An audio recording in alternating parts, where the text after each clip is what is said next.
Gracias.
Buenos días, familia, qué bendición estar de nuevo en comunión, ya no solo de manera virtual, sino también presencial. Dios ha sido bueno dándonos la oportunidad de estar juntos como familia en la fe. Hoy celebramos que Cristo resucitó, gracias a que se levantó de entre los muertos. Hoy tú y yo tenemos plena seguridad de la resurrección de nuestros cuerpos cuando hayamos dejado este mundo. Esa esperanza es la llama que arde en nuestro corazón y que nos hace seguir adelante sin temor a lo que pueda venir. Te animo a entregarte en cuerpo y alma para adorar a aquel que lo hizo posible. Bienvenidos.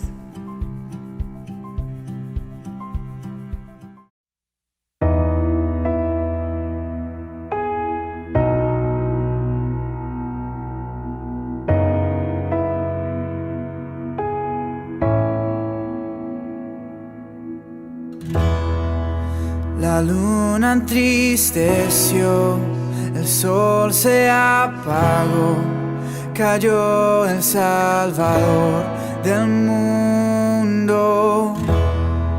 Su cuerpo en la cruz, su sangre derramó el peso del pecado sobre él.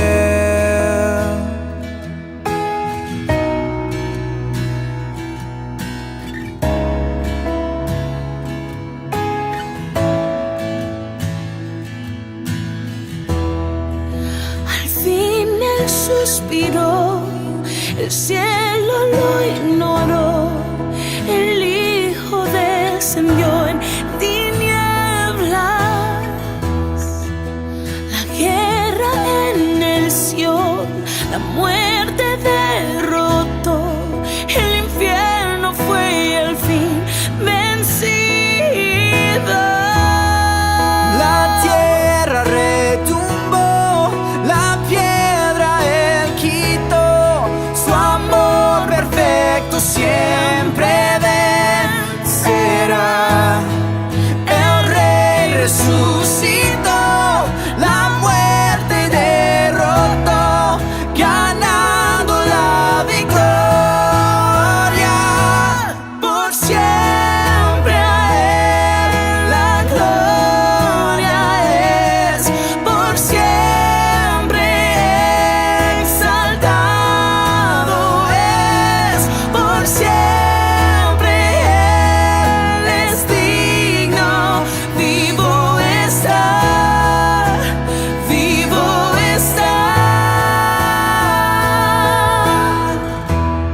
aleluya, canto aleluya, canto aleluya, el Cordero ya venció. Canto aleluya, canto aleluya, canto aleluya, el Cordero ya venció. Canto aleluya, canto aleluya, canto aleluya, el Cordero ya venció. Canto aleluya, canto aleluya, canto aleluya, por siempre a Él la gloria es, por siempre exaltado es, por siempre Él es digno, vivo está.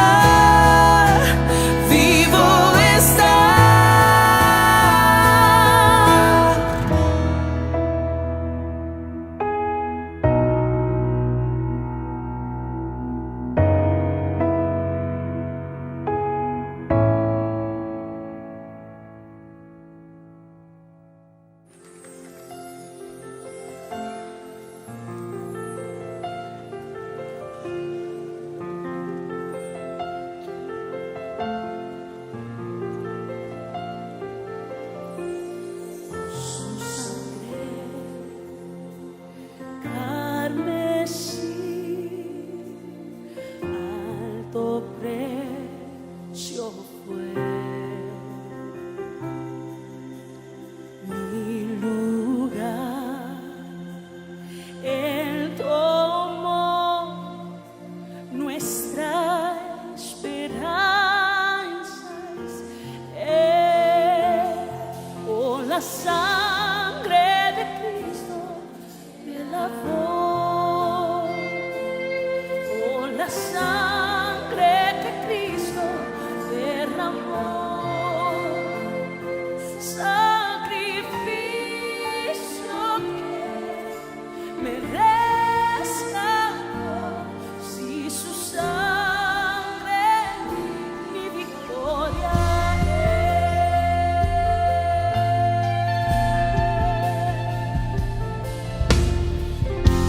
Salvador, Santo es, hoy vivo por Él, oh Cordero,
Hemos estado viendo la historia de Jesús, como se cuenta en el Evangelio de Lucas. Empieza con la llegada de un rey improbable, nacido en circunstancias pobres y humildes. Luego, vemos a Jesús como el maestro profeta. Él pasaba a través de Israel llamando al pueblo a vivir de manera radical, donde los enemigos se hacen amigos, los pobres son cuidados, donde las personas encuentran perdón por sus fracasos.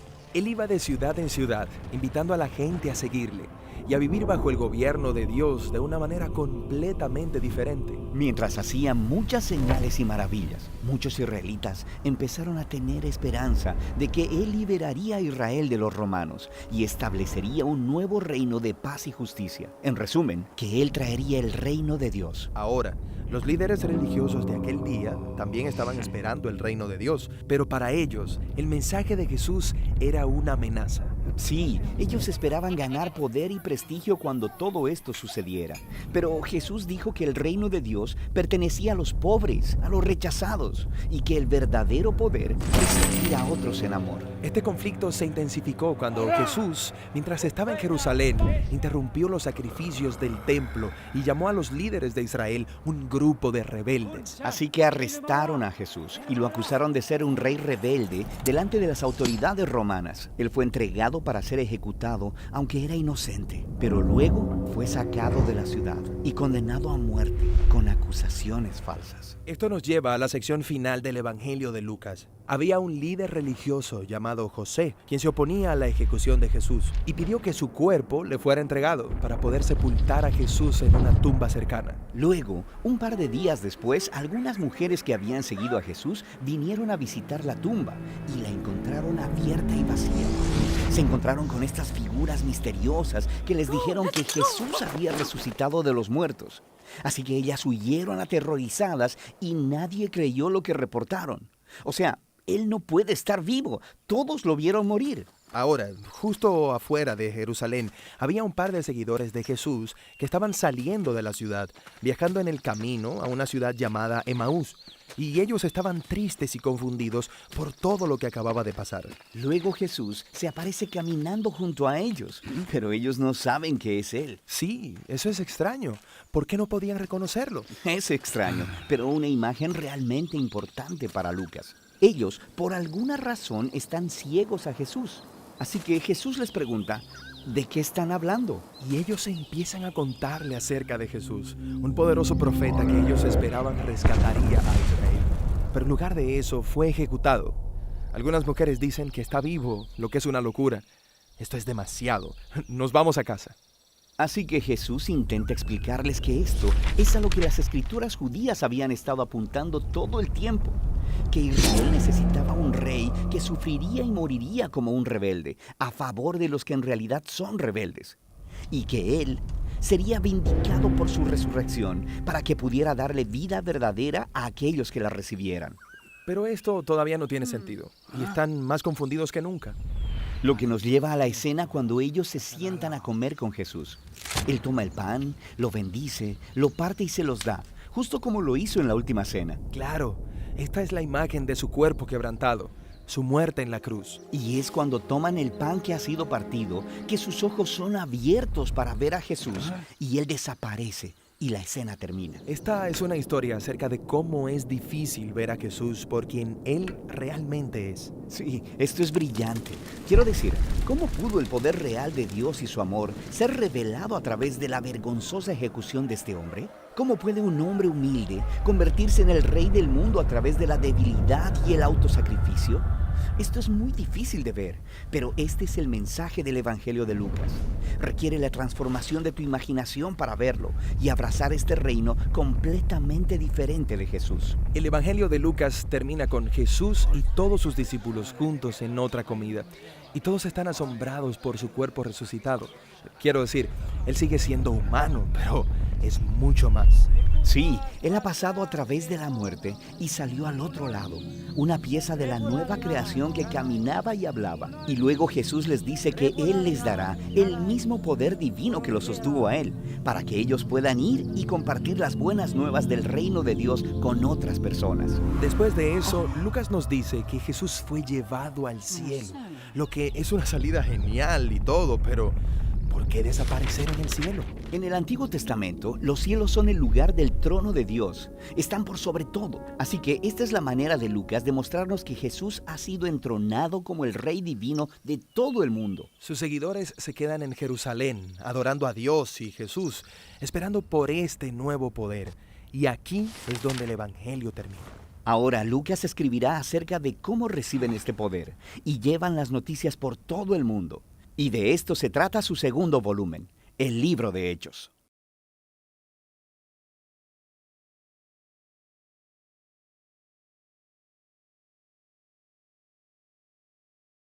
Familia Semilla, buenos días, ¿cómo estás? Bienvenido este domingo 4 de abril, una vez más aquí haciendo acto de presencia todos y cada uno de nosotros desde nuestros hogares o donde quiera que estemos para reunirnos en torno a la palabra de Dios. El día de ayer también, sábado, tuvimos nuestra segunda reunión presencial, noche de adoración, de oración, de alabanza, de exaltación a nuestro Señor Jesucristo. No te lo pierdas, te invitamos a que te vayas integrando poco a poco si aún no lo has hecho. Esta mañana vamos a reflexionar en torno a la resurrección de nuestro Señor Jesucristo. Hoy culmina esta semana de eventos trascendentes en la vida de la cristiandad, comenzando con la entrada triunfal a Jerusalén. De hecho, el sábado antepasado, el sábado 27, un día antes del domingo de entrada triunfal, curiosamente coincidió con el momento en el que María ungió los pies de Jesús con un frasco de alabastro, rompiéndolo para vertir este perfume de nardo puro en los pies del Señor. Y coincidió muy bien con nuestra noche de adoración, nuestra primera noche de adoración. Y así hemos ido sucesivamente en estos días revisando cada uno de los acontecimientos de la semana de gloria. Y hoy concluimos con el evento magistral, ¿no? Este día en el cual nuestro Señor Jesucristo venció la muerte y se sentó a la diestra de Dios en las alturas. Y desde entonces, como leeremos en un momento más, está sentado a la diestra del Señor, dice, esperando que sus enemigos sean puestos por estrado de sus pies, gobernando al mundo, gobernando el universo y dándonos a nosotros la posibilidad de la vida eterna. Vamos a tener un momento para orar y encomendar este tiempo en las manos del Señor. Padre, te damos muchas gracias. Gracias por esta mañana, Señor. Mañana gloriosa de aquel día en Jerusalén, cuando antes de que saliera el sol, sucedió aquello, Señor, que vino a cambiar totalmente la historia en un antes y un después. El día que Jesucristo, tu Hijo, fue levantado por tu poder de entre los muertos, fue vuelto a la vida y fue glorificado. Y, señores, gracias a ese momento que nosotros hoy tenemos la esperanza de la vida eterna, porque esa misma promesa nos ha sido dada a nosotros. La hemos recibido por fe, nos aferramos a ella y esperamos, Señor, que hasta el día que vivamos la mantengamos como una flama que arde en nuestro corazón. Ayúdanos esta mañana, Señor, para traer de nuevo a memoria y bajar al corazón cada una de estas verdades que cambió nuestra existencia. En el nombre de Jesús, nuestro Señor. Amén. Hoy quiero que me acompañes al Evangelio de Lucas. Vamos a considerar un pasaje hermoso que tuvo lugar momentos después de la resurrección. Voy a leer desde el verso 1, capítulo 24, aunque no me voy a detener en los detalles de la resurrección como tal. Creo que son cosas para la mayoría de nosotros ya bien sabidas y bien conocidas. Más bien me quiero adentrar a partir del verso 13 en lo que sucede con aquellos dos caminantes de Emaús, que, como algunos saben, es un pasaje que me encanta, que amo y no sé, tiene sus particularidades. Por eso me llama mucho la atención ese momento. Pero mira, en el verso 1 del capítulo 24 dice que el primer día de la semana, es decir, el domingo, muy de mañana, vinieron al sepulcro trayendo las especies aromáticas que habían preparado y algunas otras mujeres con ellas, y hallaron removida la piedra del sepulcro, y entrando no hallaron el cuerpo del Señor Jesús. Aconteció que, estando ellas perplejas por esto, he aquí se pararon junto a ellas dos varones con vestiduras resplandecientes. Y como tuvieron temor y bajaron el rostro a tierra, les dijeron: ¿por qué buscáis entre los muertos al que vive? No está aquí, sino que ha resucitado. Acordaos de lo que os habló cuando aún estaba en Galilea, diciendo: es necesario que el Hijo del Hombre sea entregado en manos de hombres pecadores y que sea crucificado y resucite al tercer día. Entonces ellas se acordaron de sus palabras y, volviendo del sepulcro, dieron nuevas de todas estas cosas a los 11 y a todos los demás. Eran María Magdalena y Juana y María, madre de Jacobo, y las demás con ellas, quienes dijeron estas cosas a los apóstoles. Mas a ellos les parecían locura las palabras de ellas y no las creían. Pero levantándose Pedro corrió al sepulcro y cuando miró dentro vio los lienzos solos y se fue a casa maravillándose de lo que había sucedido. Esta es la historia de la resurrección. Y obviamente, como escribiría después el apóstol Pablo también en 1 Corintios capítulo 15, si nosotros por alguna razón no creyéramos que Jesús resucitó entre los muertos, pues entonces también la fe cristiana como tal no tendría valor alguno. Estaríamos tú y yo, literalmente, perdiendo tiempo, yo aquí predicando, tú ahí sentado en tu casa, o invirtiendo parte de nuestra vida en adorar a alguien que en realidad no resucitó. Y dice Pablo: si Cristo no resucitó, pues entonces vana es nuestra fe, todavía estamos en nuestros pecados.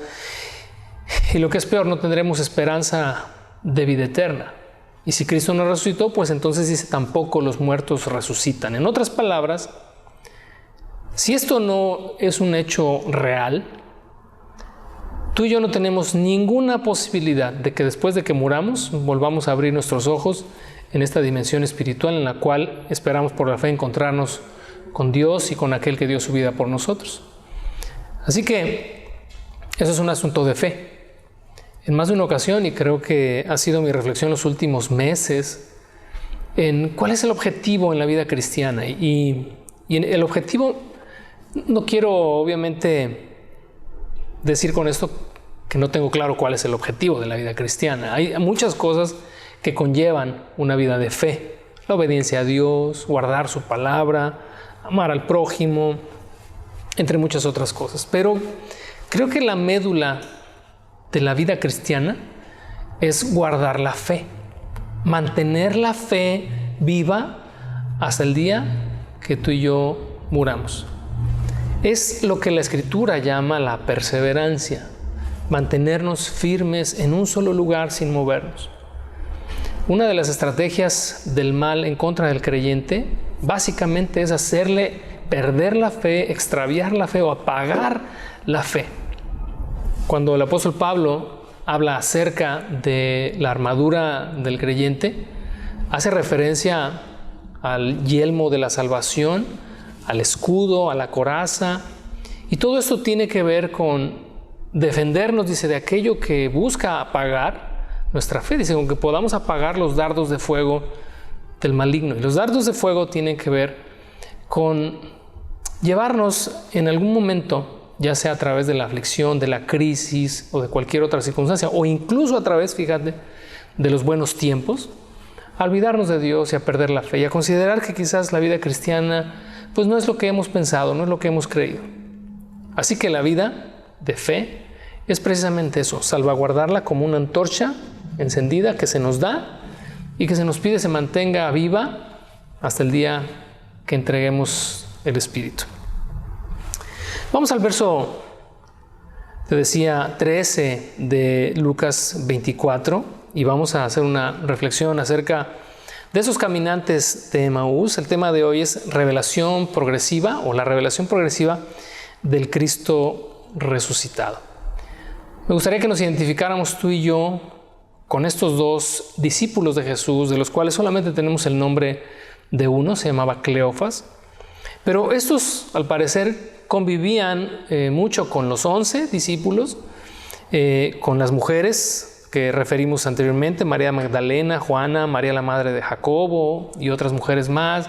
Eran un grupo muy cercano al Señor y por alguna razón que no sabemos obviamente, aquel domingo después de que Jesús resucitó y de que estas mujeres habían regresado con la noticia de que la tumba estaba vacía, ellos tomaron camino hacia Emaús. Y yo quiero que veamos cómo hay una progresión en el encuentro que Jesús tiene con estos dos de sus discípulos y cómo hay una semejanza con la progresión en cuanto a la revelación de Jesús a nuestras vidas en el transcurso de lo que nosotros vivimos o nosotros vamos conociendo acerca de Jesús desde el día que comenzamos a oír de Él. Hago aquí un breve paréntesis, pero el entendimiento y la revelación del Hijo de Dios en nuestras vidas siempre es progresiva, siempre va a más, siempre irá creciendo.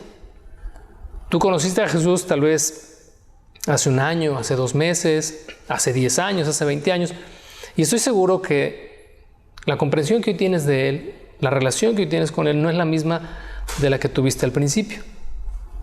No con esto quiero decir que quizás hoy sea mejor, tal vez te has enfriado, tal vez te has alejado y entonces irías en retroceso. Pero más bien me refiero a que en este ir avanzando, aún a pesar de nuestras crisis, nuestra percepción y nuestro entendimiento y la revelación que Jesús manifiesta a nuestro corazón es cada día mayor y cada día le conocemos más, aún a pesar de nuestros errores, de nuestros desaciertos, cada día le conocemos más. Así que vamos a ver en este pasaje, así rápidamente, 9 aspectos de esta revelación progresiva. Y el primero de ellos es que ellos van camino a Emaús. Como te decía, no se sabe cuál era la razón por la que habían decidido aquel día salir de Jerusalén y viajar a esta aldea. Pero dice el verso 13, y aquí 2 de ellos iban el mismo día a una aldea llamada Emaús, que estaba a 60 estadios de Jerusalén, lo cual es aproximadamente unos 11 kilómetros, e iban hablando entre sí de todas aquellas cosas que habían acontecido. Mira, este momento en el cual estos 2 discípulos van camino a Emaús, no tienen otro tema de conversación. Me hizo recordar cuando inició la pandemia hace un año en el mundo, el tema de conversación de todos era COVID-19, era coronavirus, era contagios, era medidas de higiene. Prendías la televisión y lo único que encontrabas era eso, porque era el tema, sigue siendo todavía, pero hace un año era el tema del día.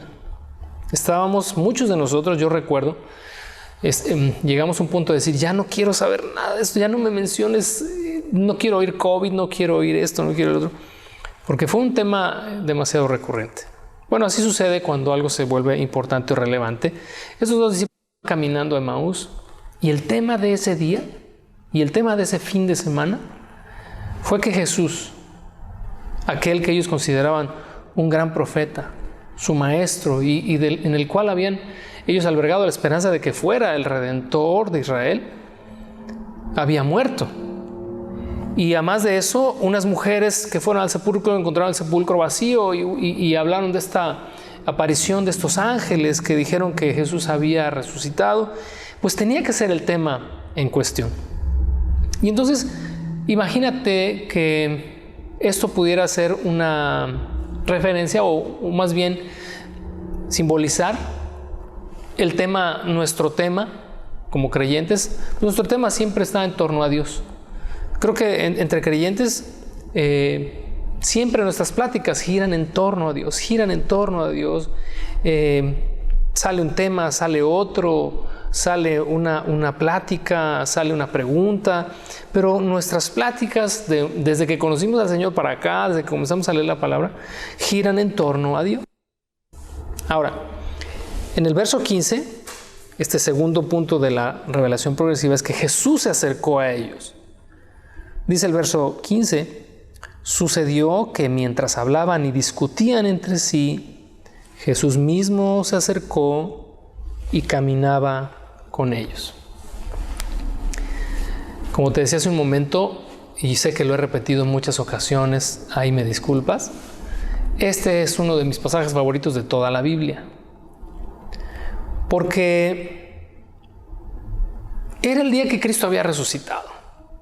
Y creo, desde mi tonta opinión, que lo que el Señor hubiera hecho aquel día era aparecerse, no sé, en la plaza de Jerusalén, en el templo. Imagínate el impacto que habría tenido aquel día si Jesús se presenta vivo en el templo, ahí donde días antes lo habían atacado con preguntas, o si hubiese presentado ahí, por ejemplo, en el patio del sumo sacerdote, donde le enjuiciaron y le juzgaron con injusticia.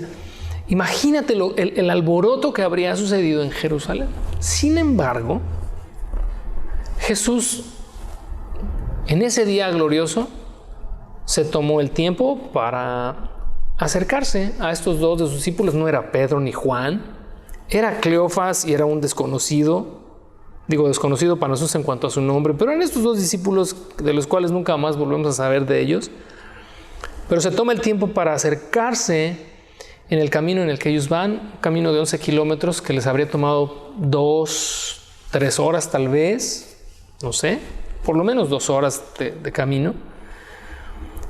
Se acerca con ellos, dice el verso 15, caminó con ellos, pero ellos no le buscaron, Jesús se acercó a ellos.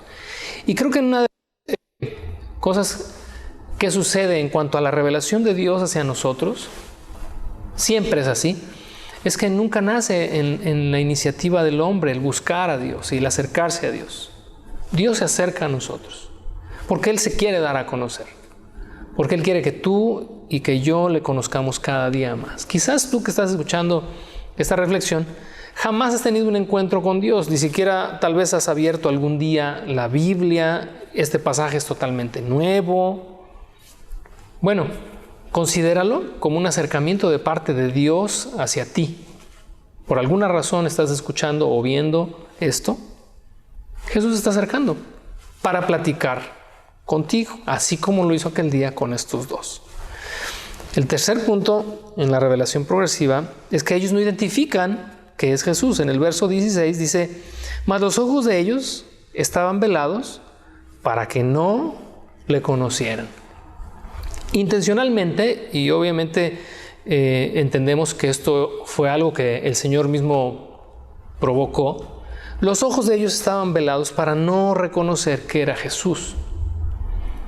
Y desde aquí comienza lo interesante, al menos para mí y desde mi perspectiva, de esta historia. Porque Jesús pudo haberse presentado directamente con ellos, pararse en el camino y decirles, Cleofas y fulanito, aquí estoy. Miren mis manos, miren mis pies. Jesús se revela o se manifiesta o se presenta, mejor dicho,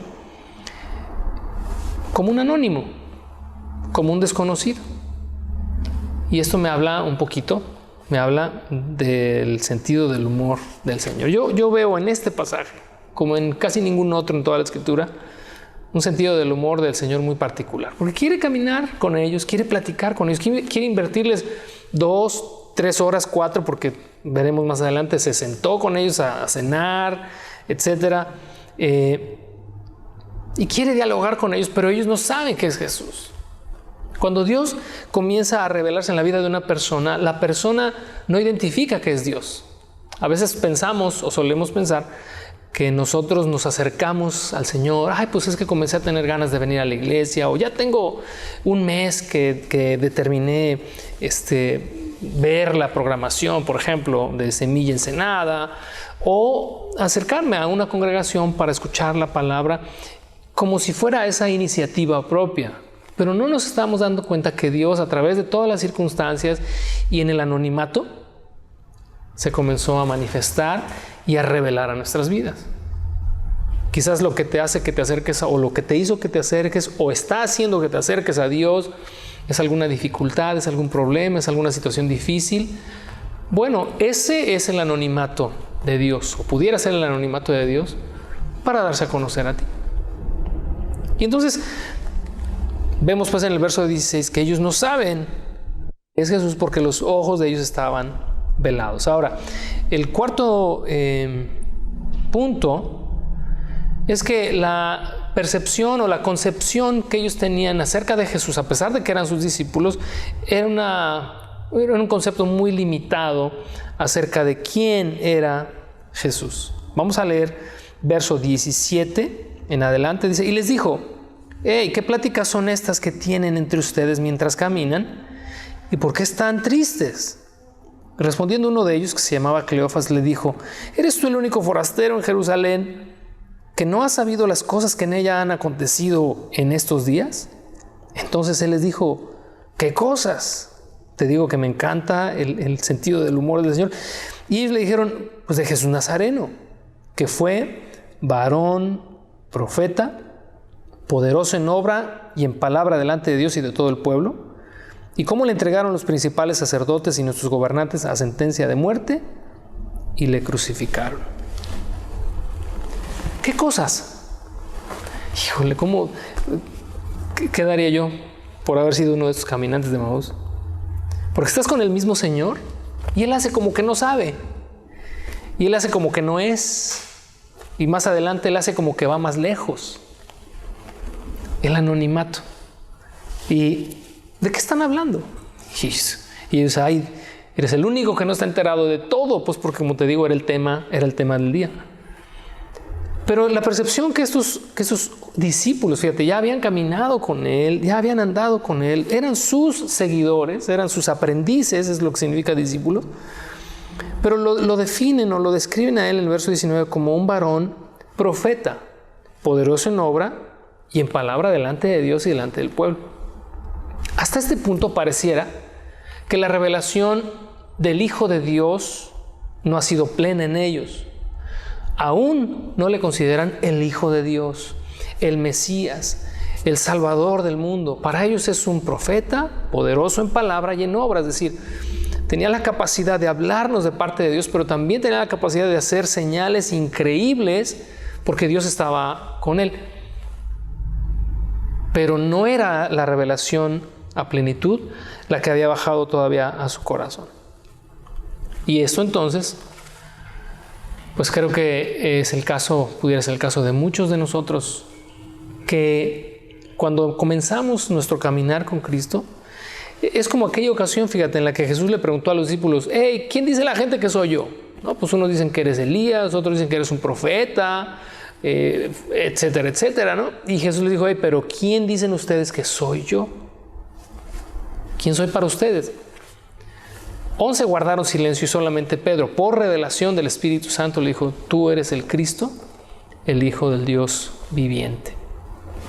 En ese momento Pedro había recibido, dice, no por sí mismo, no porque le echó muchas ganas y no porque le puso mucha fe, no, porque como Jesús mismo le dijo, esto no te lo reveló nadie, sino mi Padre que está en los cielos. La iniciativa de Dios de revelarnos a su Hijo Jesucristo. Y entonces creo que para Cleofas y para este otro discípulo esa revelación aún no ha sido todavía plena ni completa, al menos hasta donde vamos ahorita en el pasaje, como puede suceder en tu vida y en la mía, o en la de cualquiera que pues lleva un tiempo caminando con el Señor, lleva un tiempo discipulándose, lleva un tiempo aprendiendo la palabra. Y sí, Jesús es, pues no sé, es el que me salvó y todo, pero es algo que pudiera yo tener aquí en la mente. ¿Por qué? Pues porque eso me han enseñado, eso me han dicho, pero no ha bajado a mi corazón, porque a mí no se me ha revelado Jesús, el Hijo de Dios, de una forma personal, íntima, profunda, la revelación progresiva. Yo espero de verdad que si fuera tu caso, a pesar de que ya seas discípulo de Cristo de tiempo atrás, que ese momento ya haya llegado, que esa revelación ya haya bajado a tu corazón. Ahora, el siguiente punto en esta revelación progresiva, el quinto de ellos, es que la fe y la esperanza que estos dos discípulos habían puesto en Jesús se vio estremecida por causa de las circunstancias de aquel fin de semana. Vamos a leer el verso 21 al 24. Dice, pero nosotros esperábamos que Él era el que había de redimir a Israel. Y ahora, además de todo esto, hoy es ya el tercer día que esto ha acontecido, aunque también nos han asombrado unas mujeres entre nosotros, las que antes del día fueron al sepulcro, y como no hallaron su cuerpo, vinieron diciendo que también habían visto visión de ángeles, quienes dijeron que Él vive. Y fueron algunos de los nuestros al sepulcro y hallaron así como las mujeres habían dicho, pero a él no le vieron.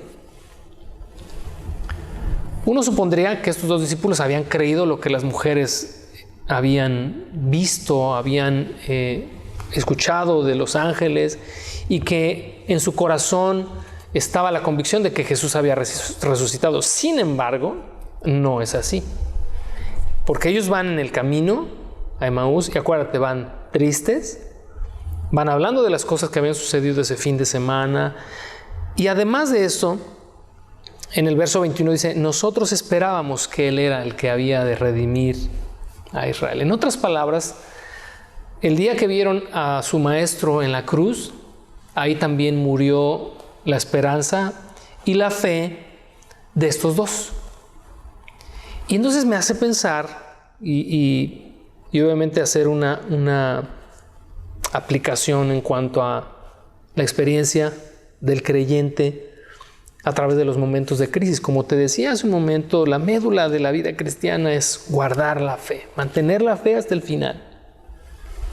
Pero a veces las crisis, las tribulaciones, no sé, tantas cosas por las que el creyente pasa y vive a lo largo de su vida, hacen a veces que la fe, si no se apaga, por lo menos es como el pábilo, ¿verdad?, en una vela que está humeando y en el que a veces un poquito de viento hace que la llama vuelva a revivir, pero está casi extinguiéndose. Y la fe de muchos ha pasado por situaciones como estas, momentos de crisis, de debilidad, momentos en los que se comienza uno a cuestionar si todas estas cosas son ciertas. Se cuestiona la resurrección, se cuestiona la vida de Jesús, la deidad de Jesús, se cuestiona el plan de Dios de salvación de principio a fin. Apagar la fe. El objetivo del maligno, apagar nuestra fe. Fíjate, aún esta circunstancia adversa, difícil, esta crisis en la que se encuentran estos dos discípulos, y yo quiero pensar, mira, permíteme abrir un paréntesis, porque me sigo preguntando por qué el Señor Jesús en ese día glorioso dedicó estas horas para charlar con estos dos discípulos. Creo que la respuesta la tenemos aquí. Era necesario, así como cuando Jesús dijo es necesario que pasemos por Samaria, porque tenía un encuentro ahí con esta mujer samaritana, y también como aquel día que fue necesario cruzar el lago de Genezaret para ir a liberar al endemoniado gadareno. Esas citas celestiales, las cuales no podemos evitar y las cuales el Señor está totalmente interesado. Creo que esta era una cita muy especial. Creo que estos dos hombres, dos discípulos de Jesús, ahí con todo y su crisis, eran discípulos amados del Señor. Y no tuvo ni medio problema en invertir horas de aquel glorioso día, domingo, primer día de la semana, y platicar con ellos y saber cómo estaban. Por eso en este anonimato es como cuando el Señor se presenta y nos pregunta, ¿cómo estás? ¿Qué estás haciendo? Él sabe todo. Él los conoce a ellos. Él sabe a dónde van. Él sabe qué pláticas tenían entre ellos. Él sabe todo, pero quiere sacar plática.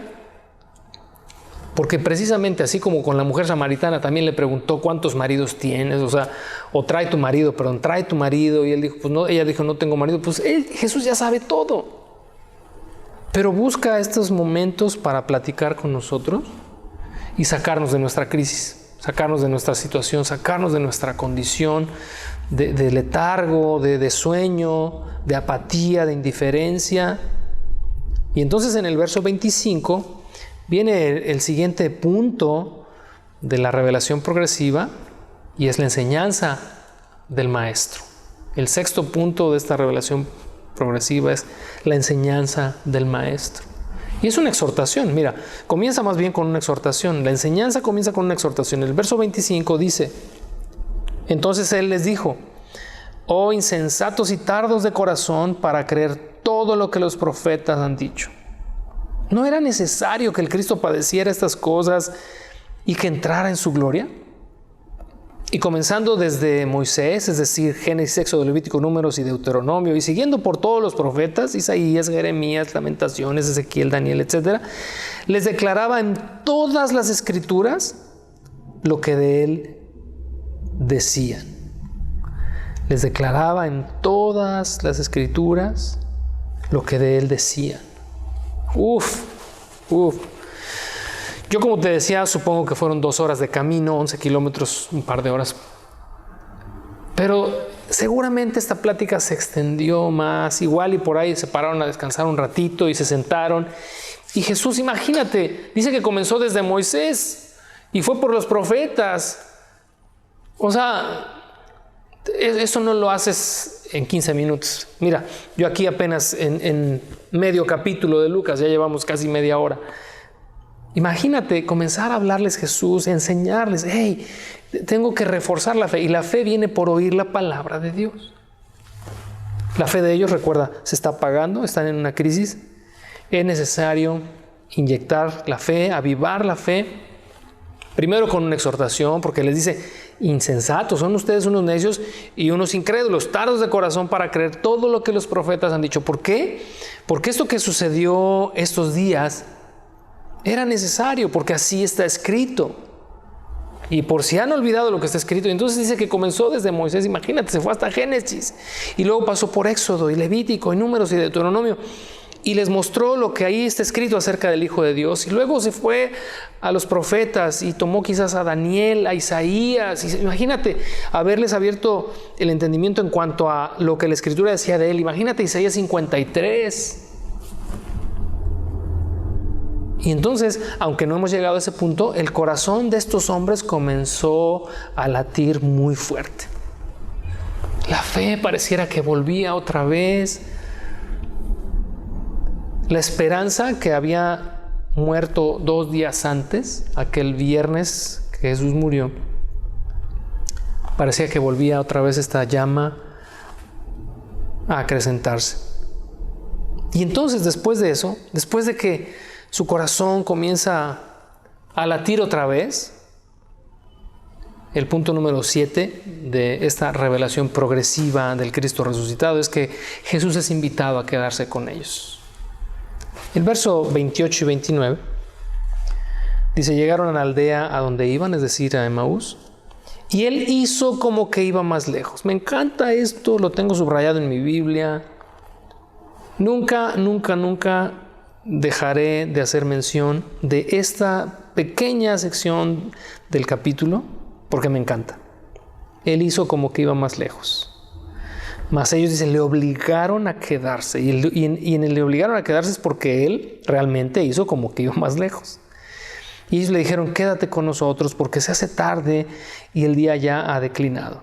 Entró pues a quedarse con ellos. La crisis empieza a pasar, la fe comienza otra vez a crecer. Aplícalo a tu vida. La esperanza vuelve a resurgir dentro de ti. El Cristo anónimo se empieza a revelar a nuestra vida. De una u otra manera, a través de circunstancias, la palabra cobra otra vez sentido para ti. Y entonces lo menos que haces es invitar a Jesús. Y creo que esto es la forma en la que nosotros estamos diciéndole, te necesito. Porque como dijo Pedro, ¿a quién iremos si solamente tú tienes palabras de vida eterna? Quédate con nosotros, no te vayas. Qué escena, pero te repito, me encanta el pensar que van caminando y entonces ellos dicen, hey, forastero, pues nosotros aquí llegamos, esa es nuestra aldea. Y él dijo, bueno, pues pásenla bien, yo tengo que continuar mi camino. Y ellos insistían, oye, pero ¿por qué no te quedas con nosotros? Ya es tarde, no puedes viajar de noche, ya va a oscurecer, quédate aquí. Y él dice que insistía y no, yo voy para otro lado. Pero ese voy para otro lado es en realidad, vengo para estar con ustedes, vine para estar con ustedes. Ellos no lo sabían. ¿Cómo pudieras aplicar esto a tu vida y a tu experiencia? Hay En la Escritura hay una invitación que Dios nos hace a buscarle. Dice, búscame y vivirás. Búscame, búscame, búscame. Y hace años, cuando reflexionaba yo en esto de, bueno, ¿qué significará buscarle? ¿Significa que se esconde? ¿Significa que está como detrás del árbol diciendo, estoy cerca, pero búscame, como juguemos a las escondidas? Y yo llego a la conclusión que es más o menos algo como esto, ¿no? Yo aquí estoy siempre para ti. Es como si el Señor dijera, yo estoy siempre aquí disponible para ti, pero búscame. Haz como que no estoy. Haz como que estoy lejos. Haz hagamos como que estoy escondido, porque quiero ver el interés que tienes en encontrarte conmigo. Haré como que no te escucho. Haré como que te ignoro. Pero si me buscas, entenderé que realmente quieres que esté contigo. Algo así. Cuando dice que Jesús hizo como que iba más lejos, si estos discípulos le hubieran dicho, ok, gusto platicar contigo, gracias por la charla, estuvo muy enriquecedora, Jesús se habría ido. Te lo aseguro, Jesús habría continuado su camino. Pero él quería quedarse con ellos. Y despertó en ellos este interés cuando ellos le insistieron, quédate con nosotros, no te vayas. Dice que le obligaron a quedarse. Así dice mi Biblia, le obligaron a quedarse. Habla de un estira y afloje. Me hace pensar, y discúlpame que me extienda en esto, pero es mi sección favorita de este pasaje. Me hace pensar el día que Jacob luchó con un ángel. Es el mismo Señor. El mismo ángel de Jehová con el cual Jacob luchó aquel día en el vado de Jaboc. Es el mismo personaje que está aquí teniendo este estira y afloje con estos dos discípulos. Allá el Señor Jesús le dijo a Jacob, suéltame porque ya amanece. Y él dijo, no te dejaré hasta que no me bendigas. El Señor tenía la capacidad para hacerle hacia Jacob y decirle, hey, ya te dije que me sueltes. Pero ok, luchemos.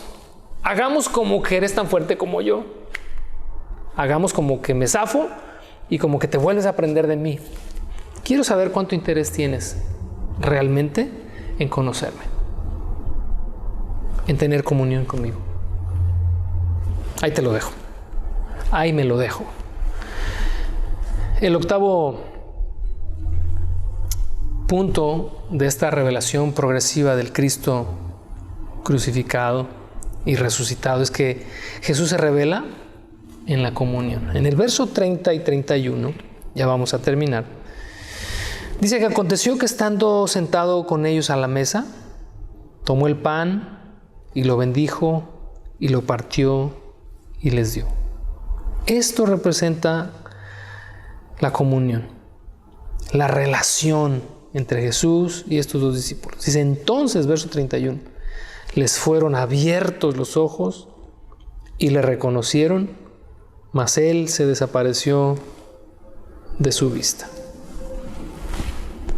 En el momento de partir el pan, de bendecirlo, porque obviamente estaban sentados a la mesa, quizás ya habían cenado, pero esto que representaba el momento de la comunión es muy similar esto al partimiento del pan el día que Jesús fue entregado, es que partió el pan y lo dio a sus discípulos. Habla de esa intimidad en la cual un creyente recibe esta revelación personal, íntima, profunda de Jesús, el Hijo de Dios. Y entonces dice que nuestros ojos son abiertos.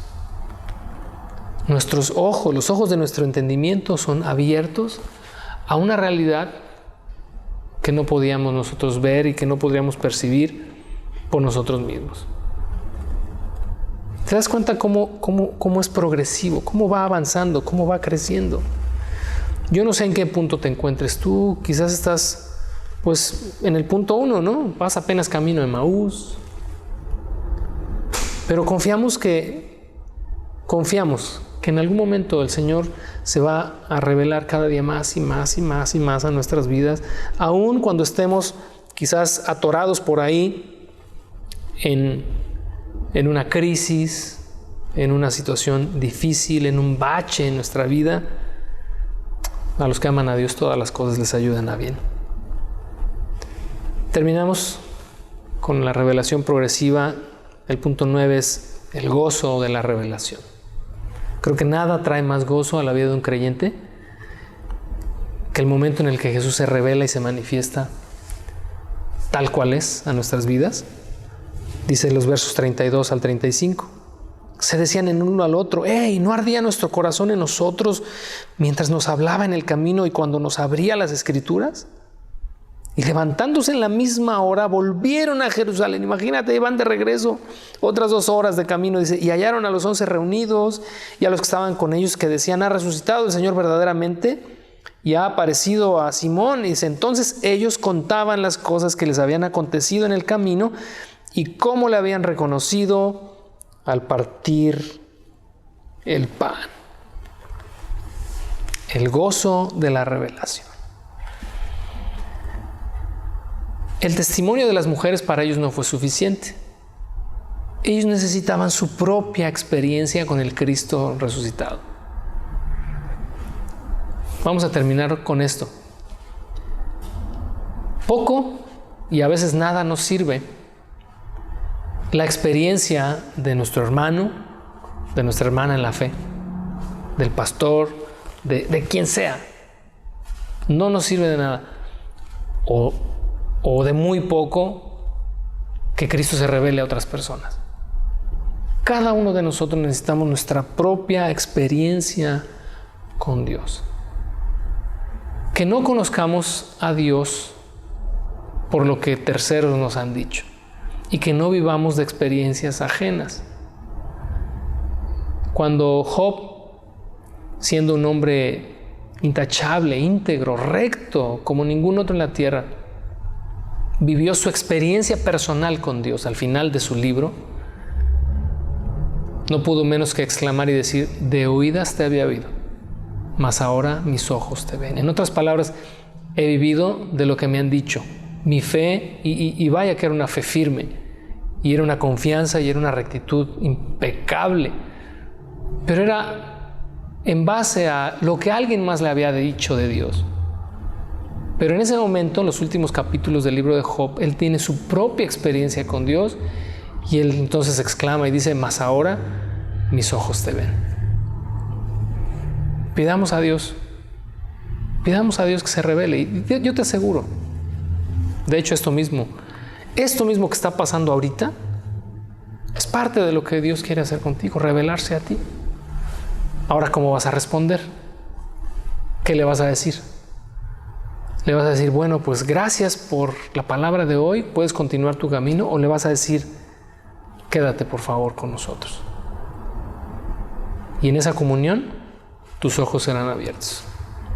Familia, que Dios te bendiga.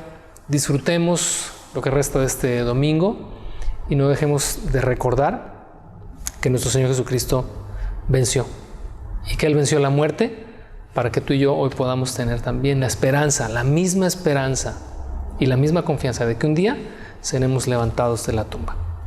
Que Dios te bendiga. Nos vemos la próxima semana.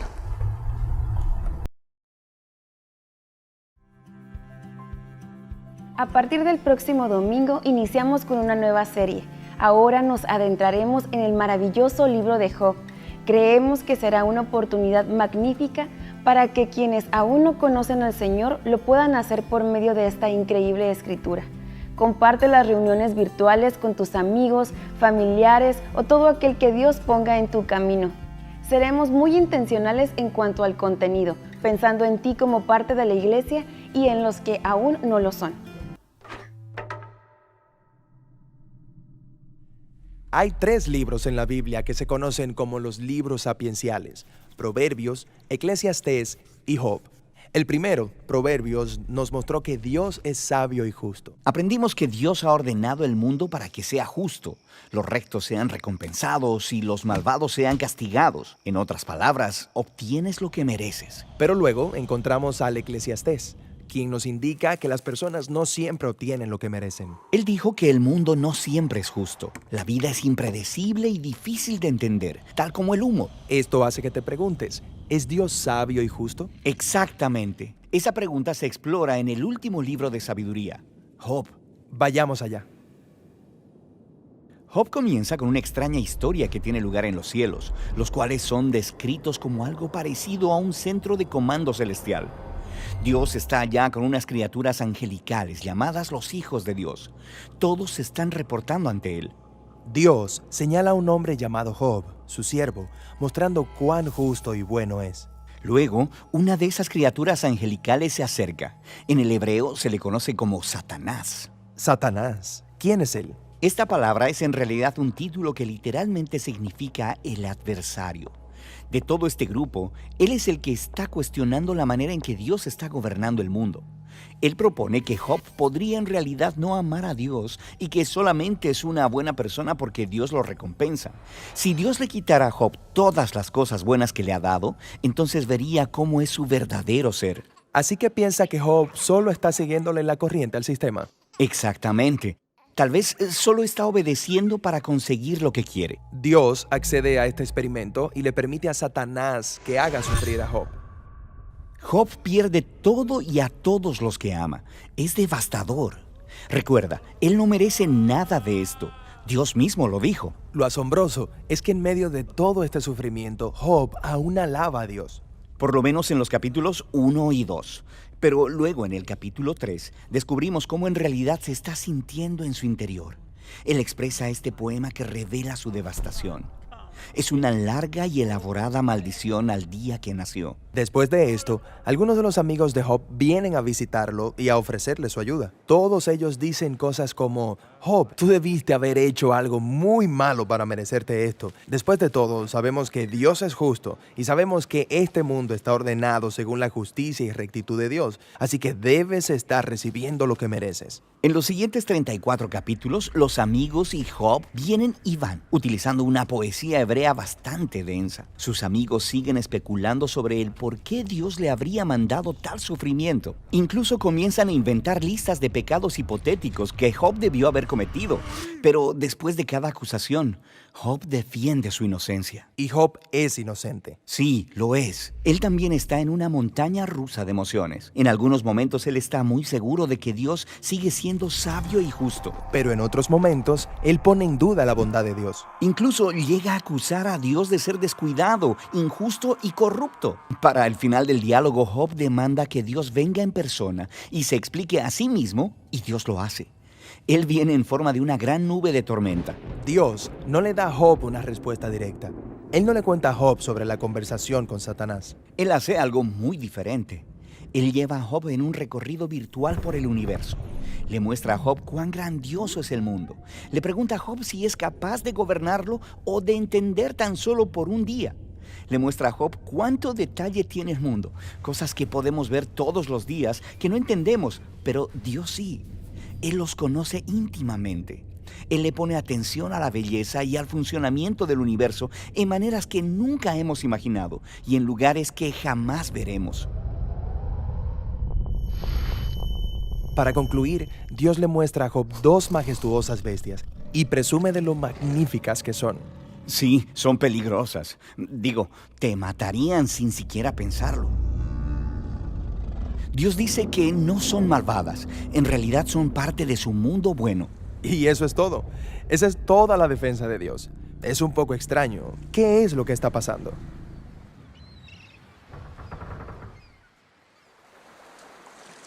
Desde el punto de vista de Job, parece que Dios no es justo, pero la perspectiva de Dios es infinitamente mayor.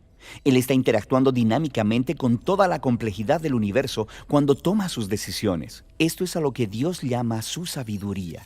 La solicitud de Job de que Dios se defienda es en realidad algo absurdo. Él no podría comprender esta clase de complejidad aún siquiera. Entonces, ¿dónde nos deja esto? Esto deja a Job en una condición de humildad. Job nunca supo por qué sufrió y sin embargo es capaz de vivir en paz y en el temor del Señor. Pero no es ahí donde termina el libro, porque después de esto, Dios le restaura a Job el doble de todo lo que había perdido. De nuevo, esto es sorprendente. ¿Es esto una recompensa? ¿Está Dios diciendo, felicidades Job, pasaste esta complicada prueba? No. El libro completo aclaró el punto de que la pérdida de todo lo que Job tenía no era un castigo, y por lo tanto devolvérselo no era una recompensa. ¿Por qué le es devuelto? Aparentemente Dios en su sabiduría decidió hacerle un regalo a Job. No sabemos por qué, pero lo que sí sabemos es que Job es ahora la clase de persona que sin importar lo que venga, bueno o malo, puede confiar en la sabiduría de Dios. Y este es el libro de Job y el final de nuestra serie sobre la sabiduría. Estos libros bíblicos de sabiduría son asombrosos. Cada uno ofrece una perspectiva única sobre la buena vida. Necesitas leerlos todos juntos a medida que aprendes a vivir con sabiduría y en el temor del Señor.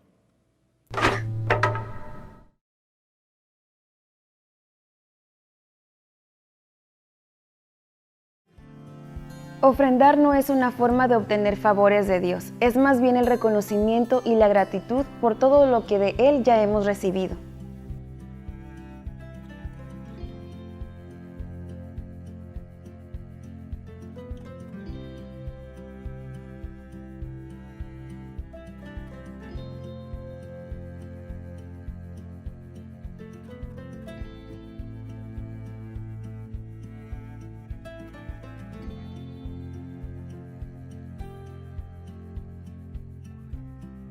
Te recordamos que para participar de nuestras reuniones presenciales los sábados a las 7 p.m.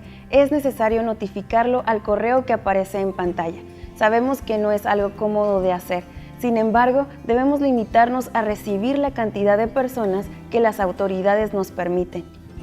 Pronto volveremos a nuestras reuniones dominicales y por ahora te agradeceremos que lo sigas haciendo. Bendiciones y nos vemos la próxima semana.